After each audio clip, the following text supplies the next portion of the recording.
Future generally health insurance company limited 9 महिन्यानंतर delivery cover देणारी, claim न घेतल्यास पुढील हप्त्यास 80% डिस्काउंट देणारी, कमीत कमी हप्त्यात जास्तीत जास्त सुविधा देणारी, त्याचबरोबर सासवड, जेजुरी, पुणे येथील सर्व नामांकित हॉस्पिटल्समध्ये कॅशलेस सुविधा देणारी एकमेव कंपनी। अधिक माहितीसाठी संपर्क शेवते इन्शुरन्स 98 22 32 68 44। सर्वांचं स्वागत आहे। तसेच सर्व लोकप्रतिनिधी सर्वांचे स्वागत करतो। सर्वप्रथम योजना सांगण्यापूर्वी मुद्दा मांडला गेला की ड्रोन काय आहे किंवा त्याचं स्कीम काय आहे। तर मुळात काय आहे की आता जी फवारणीची पद्धत आहे त्याच्यामध्ये जो मजुरांची आता टंचाई भासत आहे, त्यामुळे किंवा त्यामध्ये जो जास्त खर्च होतो तो खर्च कसा कमी करता येईल आणि त्या अनुषंगाने रोजगार उपलब्ध कसा करता येईल यासाठी ड्रोन एक योजना चालू केलेली आहे। त्याच्यामध्ये कृषी विभागामार्फत साधारणपणे त्या ड्रोनसाठी आपल्याला नोंदणी करायची आहे। त्याची जिल्हा स्तरावर निवड होऊन संबंधितांना जे BSc ॲग्रिकल्चर विद्यार्थी आहेत त्यांना 50% अनुदान आहे। जे सर्व सहकारी संस्था आहेत त्यांच्यामार्फत घेतो त्यांना 50% अनुदान आहे। जर व्यक्तिगत घेतलं तर त्याला मात्र 40% अनुदान आहे। म्हणजे अशा 3 प्रकारचे त्यामध्ये अनुदान आहे। साधारणतः त्याची किंमत जी आहे ती जी 2 बॅटरी प्लस ती मशीन अशी साधारणतः 7 लाखापर्यंत जाते आणि जर त्याच्या प्लस 2 बॅटरी एक्स्ट्रा घेतल्या तर साधारणतः 9.5-10 लाखापर्यंतची किंमत आहे। आता याचा फायदा काय, तर साधारणपणे आपलं फवारणी जर करायचं म्हणलं 1 एकर क्षेत्र, 1 एकर क्षेत्राला आपण 15 लिटरचा पंप जरी म्हणला तर साधारणतः आपले किमान 10 पंप मारले पाहिजेत। आपण कमी जास्त मारतो, त्याला जो वेळ जाणार आहे साधारणतः 3 तास 4 तास जातात, पण ड्रोन मशीनद्वारे फक्त 7 ते 8 मिनिटात 1 एकर फवारणी होते। हा त्याचा फायदा आहे की जो वेळ वाचणार आहे। आणि आपलं काय होतं शास्त्रीयदृष्ट्या काय सांगितलं जातं की फवारणी कधी करावी, एकदम पहाटे ज्यावेळेस थोडंसं 7च्या आसपास की ज्यावेळेस दव असतं किंवा वातावरण थंड असतं किंवा सायंकाळी 4 नंतर। पण काय होतं की अंधार असेल किंवा काही कारण असतं मग ते जास्त वेळ लागल्यामुळे फवारणी शक्य होत नाही। पण त्याचा तोडगा हा आहे की कमी वेळात जे 7 मिनिटात 1 एकर फवारणी करू शकतं तर ते ड्रोन त्यामध्ये आहे। आता याचा फायदा असेल शकतो की समजा जर एखादी संस्था असेल, संस्थेमार्फत जर असं ड्रोन खरेदी केलं गेलं तर त्या गावामध्ये सर्वांनाच त्यामध्ये फवारणी करता येईल। आता मी थोडंसं शासकीय योजना सांगतो। सर्वप्रथम सगळ्यात महत्त्वाची योजना म्हणजे PM किसान, ज्याचं पूर्ण नाव आहे प्रधानमंत्री किसान सन्मान निधी योजना। तर याच्यामध्ये काय आहे की जे काही सर्व शेतकरी जे 1 फेब्रुवारी 2019 पूर्वी जमीन धारक आहेत अशा सर्व शेतकऱ्यांना म्हणजे केंद्र शासनाकडून प्रतिवर्ष त्याच धर्तीवर राज्य शासनामार्फत नमो शेतकरी अभियानांतर्गत 6,000चा असे वर्षभरामध्ये 12,000 रुपये असा निधी त्यामध्ये मिळतो। यामध्ये एकच आहे की सदर शेतकरी यांच्या नावे जमीन ही 1 फेब्रुवारी 2019 पूर्वी असावी। त्यानंतर त्या दरम्यान समजा काही म्हणजे मयत शेतकरी झाले तर त्यांच्या वारसांना मात्र ही योजना पुढेही लागू राहते जरी त्यांच्या नावे जमीन ही 1 फेब्रुवारी 2019 नंतर आले तर। त्यानंतर दुसरी योजना आहे प्रधानमंत्री फसल विमा योजना किंवा पीक विमा योजना। तर याच्यामध्ये चालू हंगामामध्ये आपण पूर्वी 2% विमा हप्ता जे एकूण आहे त्या शेतकऱ्याला भरायला लागत होता, पण चालू वर्षापासून 1 रुपयामध्ये विमा ही योजना चालू करण्यात आलेली आहे। त्या अंतर्गत पुरंदर तालुक्यामध्ये साधारणपणे आपण 22,000 लोकांनी इथं विमा काढला होता आणि त्यापैकी 3 पिकांचा म्हणजे साधारणतः भात, आता भाताचा हा अग्रिम ह्या आठवडा सुटतोय, पण बाजरी आणि भुईमूग या 2 पिकांचा अग्रिम मंजूर झाला होता 25%चा। तो जवळपास एक 6 कोटीचा अग्रिम हा मंजूर होऊन शेतकऱ्यांच्या अकाउंट 50% शेतकऱ्यांना अकाउंट सुटलेला आहे। बाकीचा प्रोसेसमध्ये साधारणतः 7 दिवसात तो जमा होईल। याच्यामध्ये काय करायचं आहे की आता जे अवकाळी पाऊस आहे, दुष्काळ आहे किंवा कधी गारपीट होते तर अशा वेळेस आपल्या पिकांचं नुकसान होतं। त्या नुकसानीपासून त्या शेतकऱ्याला संरक्षण मिळावं म्हणून आपण 1 रुपयामध्ये विमा काढणं आहे। आता रब्बीमध्ये सुद्धा ही योजना सुरू आहे। आपल्याला 15 तारखेपर्यंत हरभरा, गहू, कांदा ह्या 3 पिकांचा 1 रुपयामध्ये विमा काढता येईल। तर सर्वांनी नजीकचे जे CSC केंद्र आहे किंवा महा ई सेवा केंद्र आहे अशा ई सेवा केंद्रामध्ये तो 1 रुपयामध्ये विमा भरून विमा काढू शकता। त्यानंतर पुढची योजना आहे प्रधानमंत्री कृषी सिंचाई योजना। त्याला आपण सूक्ष्म सिंचन योजना म्हणतो, ज्याच्यामध्ये ठिबक सिंचन असेल, तुषार सिंचन असेल किंवा इतर जे काही मायक्रो स्प्रिंकलर असेल या योजनांचा लाभ घेता येतो।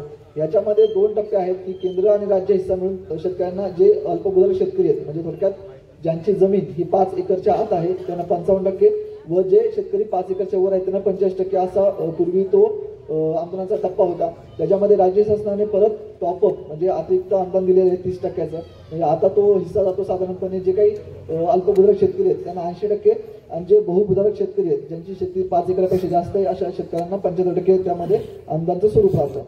आता त्यानंतर पुढची योजना आहे प्रधानमंत्री फसल PMFME म्हणजे प्रधानमंत्री सूक्ष्म खाद्य उन्नयन योजना.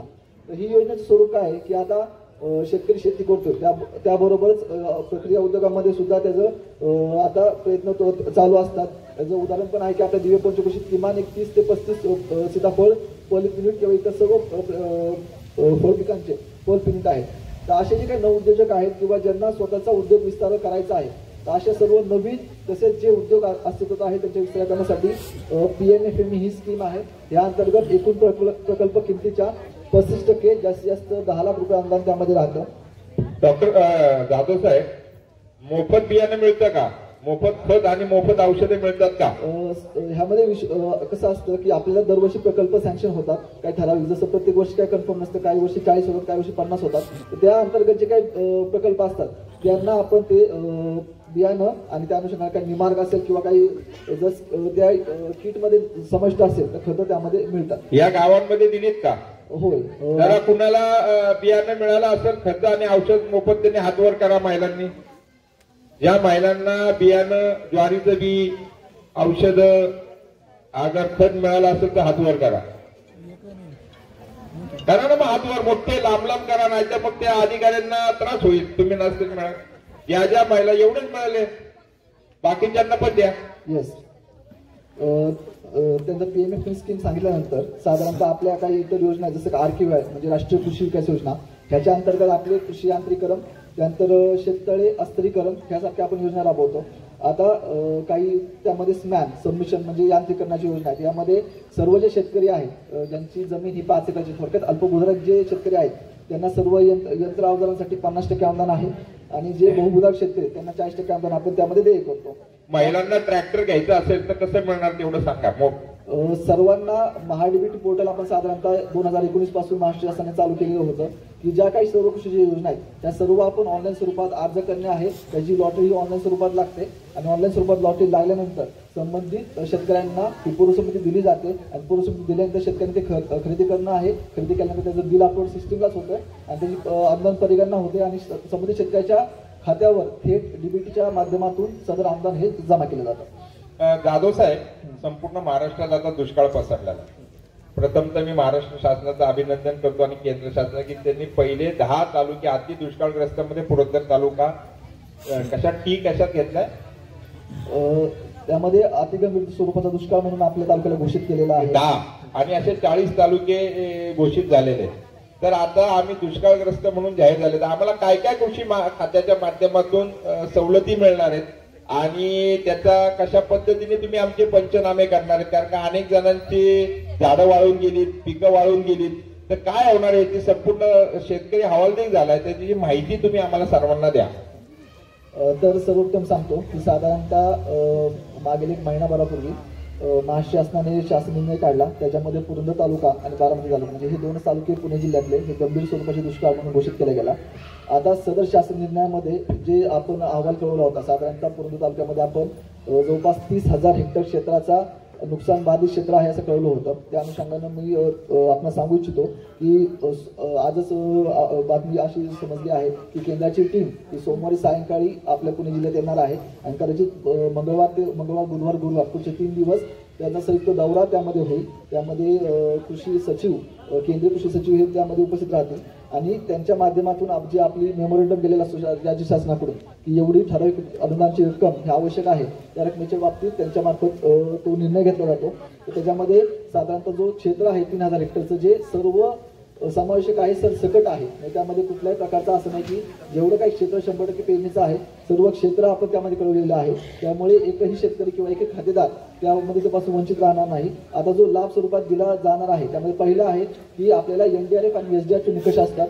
त्यामध्ये साधारणतः ज्यांची जमीन ही जिरायत आहे त्यांना प्रति हेक्टरी 7,800, त्यामध्ये 2 हेक्टरच्या मर्यादेमध्ये. त्याच्यानंतर ज्यांची जमीन बागायत आहे त्यांना 15,000 प्रति हेक्टरी 2 हेक्टरच्या मर्यादेमध्ये आणि ज्यांची बागायत जी फळबाग आहे जो आपण उल्लेख केला त्यामध्ये आपल्याला साधारणपणे 22,500 रुपये अनुदान हे प्रति हेक्टरी 2 हेक्टरच्या मर्यादेमध्ये आपण त्यामध्ये मागणी केलेली आहे. आणि ते साधारणतः जी आता संयुक्त पथक येईल केंद्राचं ती मान्यता दिल्यानंतर त्याची लगेच पुढच्या कालावधीमध्ये त्याची वाटप होईल. त्यामध्ये साधारणतः सोमवारी म्हणजे आता सोमवारी म्हणजे गेल्या सोमवारी आपण संयुक्त जे काही आदेश काढलेले आहेत यामध्ये पंचनामे न करता सरसकट सर्व खातेदारांना त्यामध्ये आपण मदत करणार आहोत. कारण तर ऑलरेडी संयुक्त म्हणजे रँडम पद्धतीने आपण 10% गावांमध्ये दुष्काळाची ज्यावेळेस ट्रिगर लागू झाला आपल्याकडे त्यावेळेस आपण 10% गावामध्ये सर्वेक्षण केलं होतं.